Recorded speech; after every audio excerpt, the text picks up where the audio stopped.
I studied the 10 most powerful empires over the last 500 years and the last 3 reserve currencies.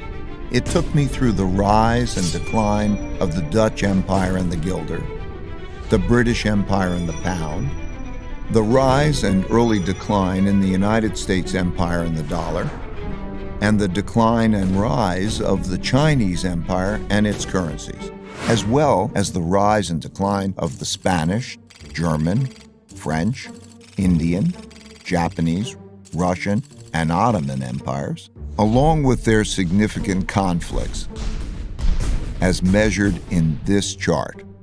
To understand China's patterns better, I also studied the rise and fall of Chinese dynasties and their monies back to the year 600. Because looking at all these measures at once can be confusing, I'll focus on the 4 most important ones: the Dutch, British, US, and Chinese. You'll quickly notice the pattern. Now let's simplify the form a bit. As you can see, they transpired in overlapping cycles that lasted about 250 years, with 10 to 20-year transition periods between them. Typically, these transitions have been periods of great conflict because leading powers don't decline without a fight. So how am I measuring an empire's power? In this study, I used 8 metrics. Each country's measure of total power is derived by averaging them together. They are education, inventiveness and technology development, competitiveness in global markets, economic output, share of world trade, military strength, the power of their financial center for capital markets, and the strength of their currency as a reserve currency. Because these powers are measurable, we can see how strong each country is now, was in the past, and whether they're rising or declining. By examining the sequences from many countries, we can see how a typical cycle transpires. And because the wiggles can be confusing, we can simplify it a bit to focus on the pattern of cause-effect relationships that drive the rise and decline of a typical empire. As you can see, better education typically leads to increased innovation and technology development, and with a lag, the establishment of the currency as a reserve currency. You can also see that these forces then declined in a similar order, reinforcing each other's decline.